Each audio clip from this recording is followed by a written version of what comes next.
रायगड जिल्ह्यातील नवीन अपडेट जाणून घेण्यासाठी आपले रायगड या यूट्यूब चॅनलला लाईक करा, शेअर करा आणि सबस्क्राइब. भारत माता की भारत माता की वंदे वंदे.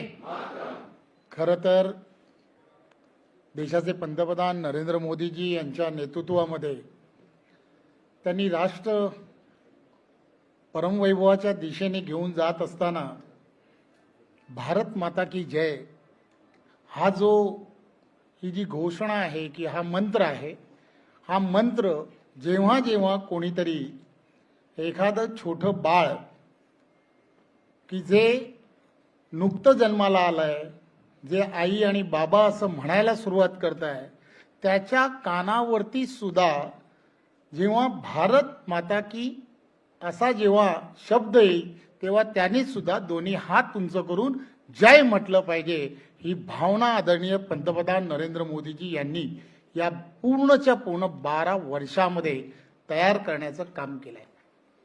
प्रत्येक क्षेत्र आणि या प्रत्येक क्षेत्रामध्ये काम करत असताना देशाला एक वेगळी दिशा कशी देता येईल, जगाच्या समोर भारत देशाला एक विश्वामधला असणारा सर्वश्रेष्ठ देश म्हणून नावारूपाला कसा येईल, या दृष्टिकोनातून जे जे करता येऊ शकतं ते करण्याचा प्रयत्न हा आदरणीय पंतप्रधानांनी केला. विशेष म्हणजे काय तर एक मानसिकता बदलण्याचं काम सुद्धा हे आदरणीय पंतप्रधान नरेंद्र मोदीजींनी केलं.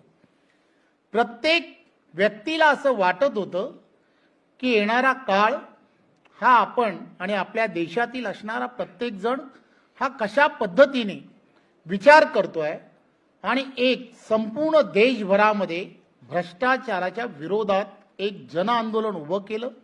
आणि त्या जन आंदोलन फक्त उभं केलं नाही तर ज्या वेळेला मी पंतप्रधान म्हणून शपथ घेईन, पंतप्रधान म्हणून मी माझी कारकीर्द सुरू करीन, तेव्हा एक स्वतःच्या मनामध्ये त्यांनी विचार केला आणि त्यांनी बोलून दाखवलं, मैं न खाऊंगा और किसी को खाने नहीं दूंगा.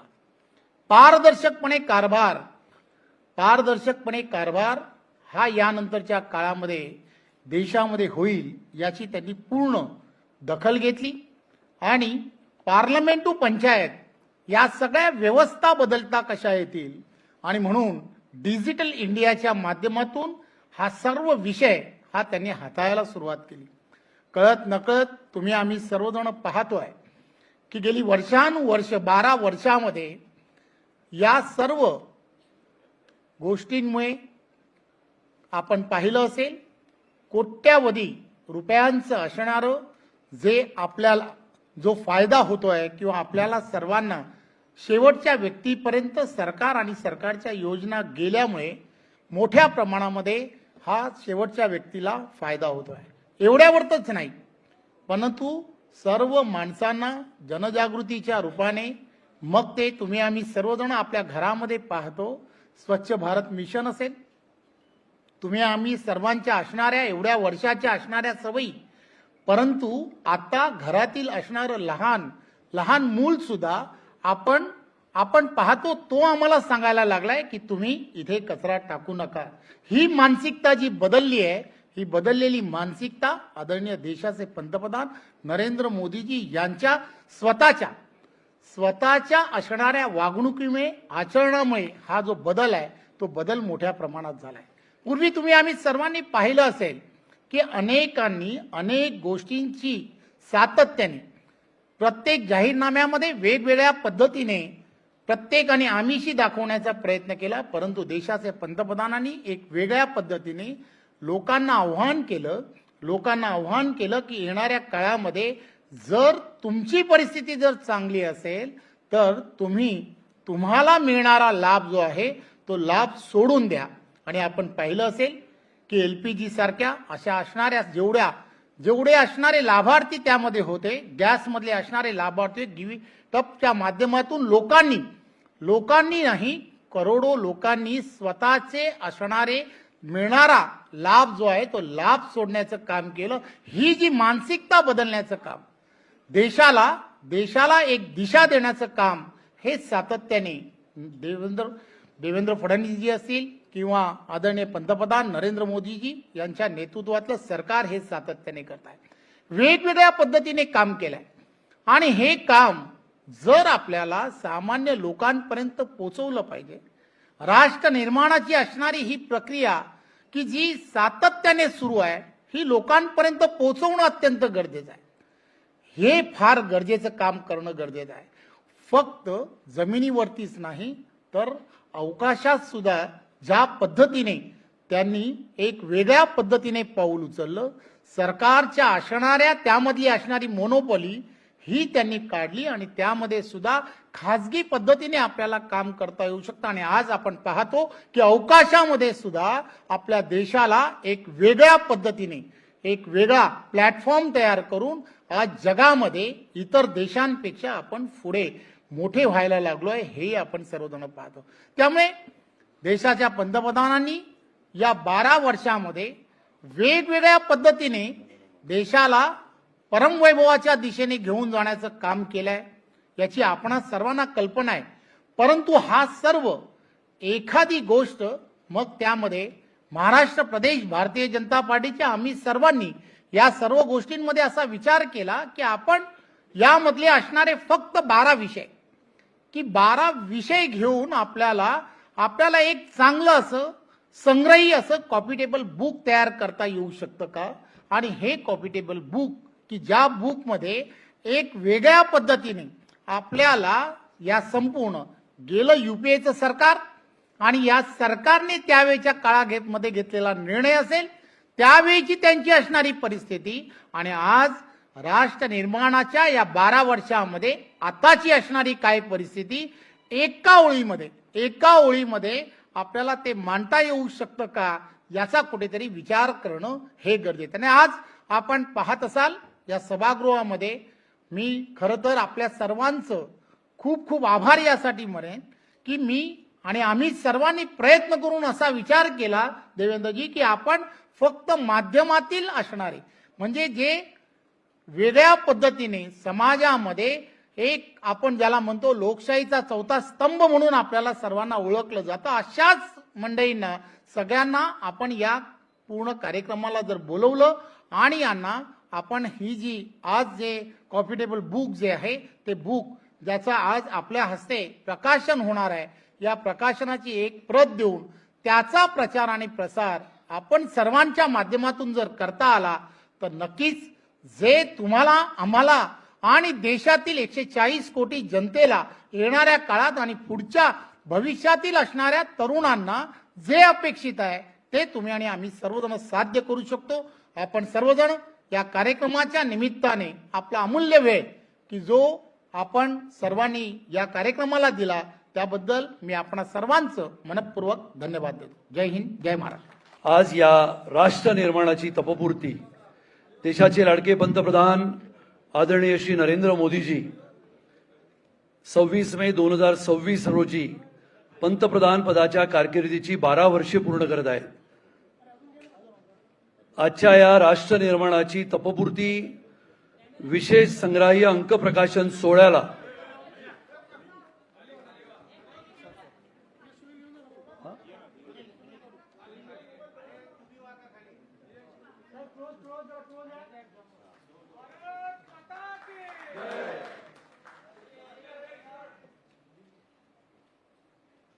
सुजलाम आणि सुफलाम करणारे, प्रत्येक घटकाला न्याय देण्याच्या भूमिकेमध्ये आग्रही राहणारे, महाराष्ट्राचे लोकप्रिय कार्यतत्पर सक्षमतेने महाराष्ट्राला पुढे नेणारे मुख्यमंत्री सन्माननीय श्री देवेंद्रजी फडणवीस साहेबांना मी विनंती करतो की आजच्या राष्ट्र निर्माणाची तपपूर्ती या विशेष संग्राह्य अंक प्रकाशनाच्या निमित्ताने सर्व प्रथितयश पत्रकारांना आणि आपल्या मित्रांना आपण संबोधित करावं अशी विनंती सन्माननीय मुख्यमंत्री श्री देवेंद्रजी फडणवीस साहेबांना आपण करूया. जोरदार टाळ्यांच्या गजरामध्ये सन्माननीय मुख्यमंत्र्यांचं आपण स्वागत करूया. ते महाराष्ट्राचे भारतीय जनता पक्षाचे अध्यक्ष माननीय रवींद्र चव्हाणजी, मंत्री मंगल प्रभात लोढाजी, मुंबईचे अध्यक्ष अमित साटमजी, आमदार निरंजन डावखरेजी, योगेश सागरजी, संजय कुटेजी, सुनील राणेजी, राजेश पांडेजी, समोर उपस्थित असलेले माध्यम क्षेत्रातील अनेक दिग्गज मान्यवर आणि उपस्थित सर्व भगिनी आणि बंधूंनो, मी रवींद्र चव्हाण साहेबांचं मनापासून अभिनंदन करेन की माननीय प्रधानमंत्री महोदयांना शपथ घेऊन उद्या 12 वर्ष पूर्ण होत आहेत. 26 मे 1914 2014 26 मे 2014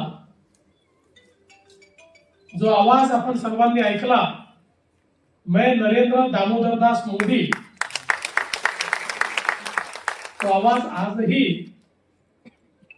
आपल्या सर्वांच्या कानामध्ये निश्चितपणे त्या ठिकाणी गुंजतो आहे.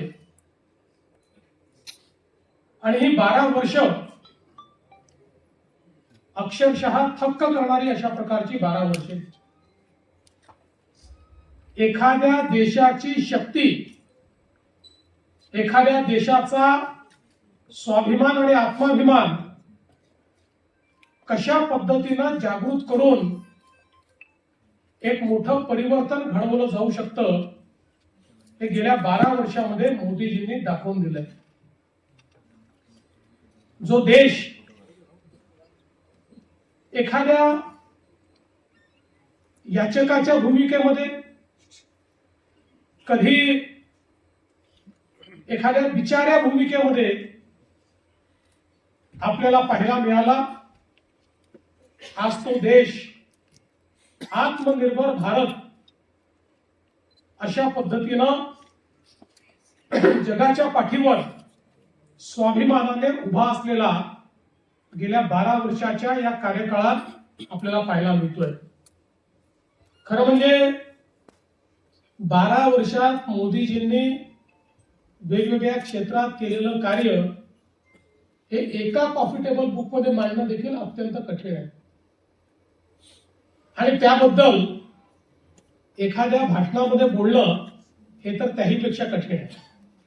पण मला असं वाटतं की ही जी काही 12 वर्ष आहेत, ही नवभारताकडे जी काही भारताने वाटचाल केली त्याची ही 12 वर्ष आहेत. विविध क्षेत्रांमध्ये जे परिवर्तन झालंय त्याची ही 12 वर्ष आहे. आणि या परिवर्तनामध्ये सगळ्यात महत्वाची वाटचाल जर आपण काही केली असेल तर या देशामध्ये मोदीजींच्या नेतृत्वात सामाजिक क्षेत्रामध्ये जे विविध कार्यक्रम झाले, मग त्यामध्ये गरीबाला घर देणं असो, गरीबाला शौचालय देणं असो, गरीबाला गॅस देणं असो, गरीब लक्षित, गरीब केंद्रित अशा प्रकारचा जो अजेंडा या ठिकाणी मोदीजींनी चालवला, त्या अजेंड्याला प्रतिसाद किंवा त्याचा परिणाम हा आपल्याला युनायटेड नेशन्सनी ज्यावेळी अहवाल प्रकाशित केला आणि या गोष्टीला मान्यता दिली की 10 वर्षामध्ये भारताने 25 कोटी लोकांना गरिबीपासून बाहेर काढलेलं आहे, हे ज्यावेळी जगाने मान्य केलं, मला असं वाटतं की त्यापेक्षा मोठा एक प्रकारे परिणाम दुसरा कुठलाच असू शकत नाही. 25 कोटी लोक जे गरिबी आणि एक्स्ट्रीम पॉवर्टी मध्ये होते, तीव्र गरिबीत होते, ते गरिबी रेषेच्या वर आले. हे 10 वर्षात करणं जगातल्या कुठल्याही देशाला संभव झालं नाही. ते मोदीजींच्या गरीब कल्याणाच्या अजेंड्याने करून दाखवलं. विविध क्षेत्रांमध्ये ज्या प्रकारे मोदीजींनी या देशाचा पायवा रचला, आता याच्या पुढे सातत्याने त्याच्यावरच्या इमारतीवर मजलेच चढणार आहे. आपण पुढेच जाणार, कारण इतका भक्कम पाया मोदीजींनी रचलेला आहे की आता पाठीमागे जाण्याचं काहीच कारण नाही. आज आपण बघा, अर्थव्यवस्था म्हणून भारताने केलेली प्रगती ही थक्क करणारी प्रगती आहे. आपल्या भारताचा जीडीपी जो 2013-14 साली 103 लाख कोटी होता, आज तो जीडीपी 357 लाख कोटी पर्यंत पोहोचलाय. म्हणजे 10 वर्षामध्ये 3 पटीने आपला जीडीपी या ठिकाणी वाढलेला आहे. महाराष्ट्राचाच आपण विचार केला तर साधारणपणे 13-14 मध्ये जो महाराष्ट्राचा जीडीपी 13 लाख कोटीचा होता, तो आता 54 लाख कोटी रुपयांपर्यंत पोहोचलेला आहे. आणि मला असं वाटतं की ही जी काही एक प्रकारे देशाच्या अर्थव्यवस्थेची वाढ आहे, मोदीजींनी एक महत्वाचा शिफ्ट देशाच्या अर्थकारणात आणला. युपीएच्या सरकारमध्ये मानसिकता अशी होती की आम्ही लोकांकरता योजना तयार करू आणि जे काही आहे ते अनुदानाच्या स्वरूपात लोकांना देऊ, त्याच्यावर लोकांनी जगलं पाहिजे. आम्ही नवीन संधी निर्माण करणार नाही, आम्ही देशाच्या विकासावर, देशामध्ये पायाभूत सुविधा तयार करण्यावर कोणताही खर्च करणार नाही, लोकांना आपल्यावर अवलंबित करून ठेवू, अशा प्रकारच्या मानसिकतेतून, ज्याला डोल्सची इकॉनॉमी म्हणतो, अशा प्रकारची अर्थव्यवस्था, अनुदान प्रणित अर्थव्यवस्था ही त्या काळामध्ये तयार झाली. आणि त्याचा परिणाम असा झाला की हळूहळू अर्थव्यवस्थेच्या ताणामुळे आपण संधी पण निर्माण करू शकलो नाही आणि लोकांना त्यांच्या जीवनाकरता आवश्यक काय तेही देऊ शकलो नाही. परिणामतः इतक्या मोठ्या प्रमाणात देशातल्या गरिबीमध्ये एक मोठी जंप आपण 10 वर्षाच्या युपीएच्या कार्यकाळात पाहिली. मोदीजींनी सांगितलं की आपल्याला अर्थव्यवस्था अशी करावी लागेल की ज्या अर्थव्यवस्थेमध्ये गुंतवणुकीच्या माध्यमातून संधी तयार होईल, त्या संधीच्या माध्यमातून देशाची अर्थव्यवस्था विस्तारित होऊन देशाच्या तिजोरीमध्ये पैसा येईल आणि आलेल्या पैशाचा उपयोग करताना गरीब कल्याणाचा अजेंडा चालवून देशातली गरिबी दूर करून गरिबालाही आपल्या पायावर उभं करण्याचं काम हे देशातलं सरकार करेल. अशा प्रकारचे एक आर्थिक नवीन विचार, जो अंत्योदयाचा विचार आहे, जो दीनदयालजींचा विचार आहे, हा विचार या ठिकाणी मांडण्याचं काम, आणि केवळ मांडण्याचं नाही तर ते प्रत्यक्षात आणण्याचं काम हे मोदीजींनी या ठिकाणी करून दाखवलं. आज आपण पाहतोय की अर्थव्यवस्थेच्या क्षेत्रामध्ये ही जी काही वाढ आहे, आज जगातली 4थी सर्वात मोठी अर्थव्यवस्था आपण झालो, लवकरच 3री मोठी अर्थव्यवस्था होऊ. हा जो काही विस्तार आहे हा केवळ घोषणांनी झालेला नाही, त्याला त्याच्या पाठीमागे एक मोठी विस्तृत स्ट्रॅटेजी, त्याच्या पाठीमागे विकासाचा अजेंडा हा मोदीजींनी उभा केला. आणि मग इन्फ्रास्ट्रक्चरचं सेक्टर असेल तर इन्फ्रास्ट्रक्चर मध्ये मोदीजींनी भारतमाला असेल किंवा त्या ठिकाणी वेगवेगळ्या प्रकारचे प्रोजेक्ट्स असतील, यातनं सागरमाला आणि भारतमालाच्या माध्यमातून देशामध्ये रोडचं एक मोठं नेटवर्क उभं केलं आणि इतक्या मोठ्या प्रमाणात देशामध्ये दळणवळणाची साधनं उभी केली.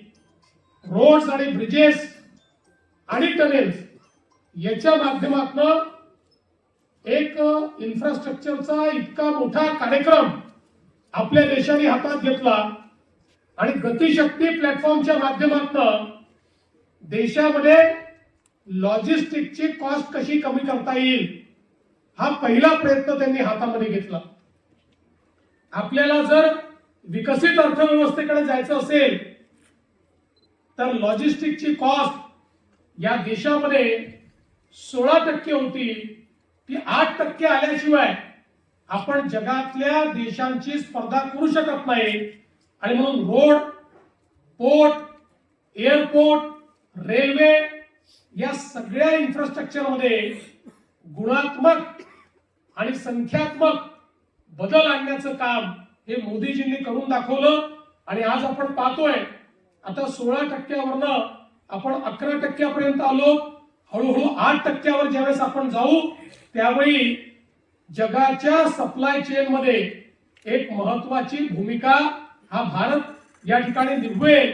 किंबहुना चीनशी स्पर्धा करताना आपला सगळ्यात मोठा बॉटलनेक हा लॉजिस्टिक कॉस्टचा होता, तो हळूहळू संपतोय. आणि तो 8%वर आल्यानंतर जगामध्ये सप्लाय चेन रिप्लेसमेंट हे जे चाललेलं आहे त्यात सगळ्यात महत्वाचा प्लेयर हा भारत असेल.